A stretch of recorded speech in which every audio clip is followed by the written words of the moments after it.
Most people think they understand why older Western men come to China. They think it's about women. They think it's about age gaps. They think it's about starting over where no one knows your past. But that explanation is shallow, because the truth is, when an older man arrives in China, the first thing he loses isn't loneliness. It's illusion. Illusion about status. Illusion about control. Illusion about what still matters at this stage of life. And that's where the real story begins. I didn't come to China chasing romance. I came because something felt finished back home, even though nothing was technically wrong. Dating had become repetitive. Conversations felt scripted. Every interaction felt like a negotiation instead of a connection. At a certain age, you don't want to impress anymore. You want clarity, and clarity is exactly what China gives you, whether you're ready for it or not. The first thing that surprised me wasn't attention. It was directness. Here, people don't circle around uncomfortable questions.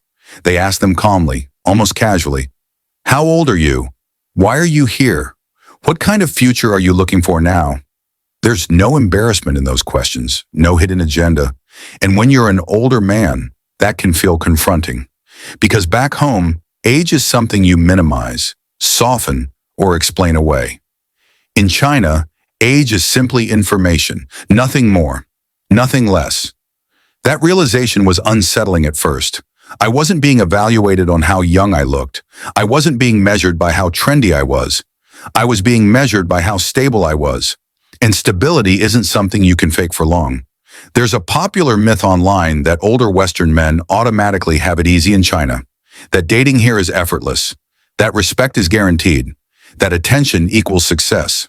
That myth disappears the moment real life begins. In reality, expectations here are higher. They're just quieter. You're expected to be emotionally controlled. You're expected to be consistent. You're expected to know who you are and where you're going. Not loudly, not dramatically, but steadily.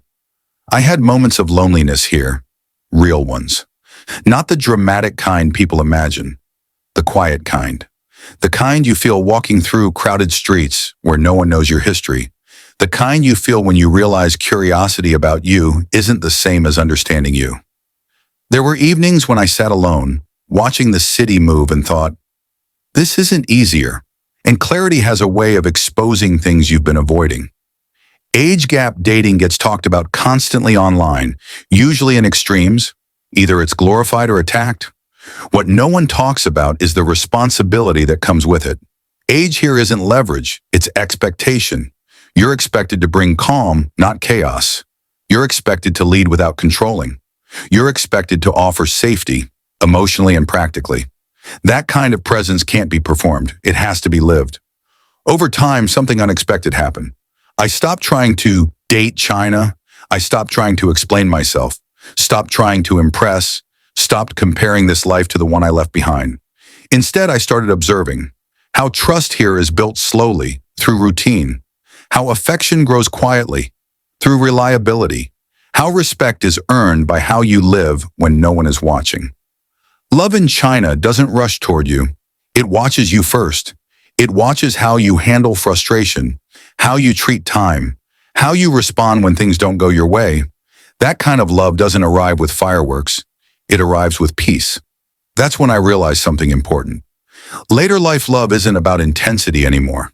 It's about alignment, about waking up without tension, about conversations that don't drain you, about silence that feels comfortable instead of awkward, about choosing calm over constant excitement.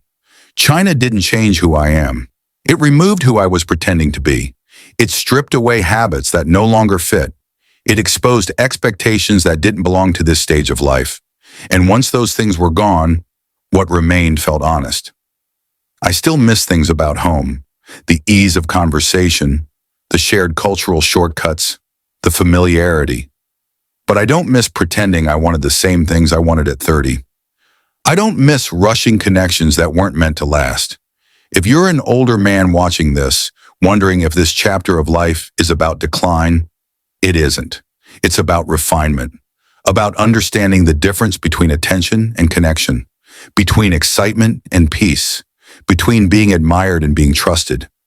I'm still searching for love, not urgently, not desperately, but intentionally.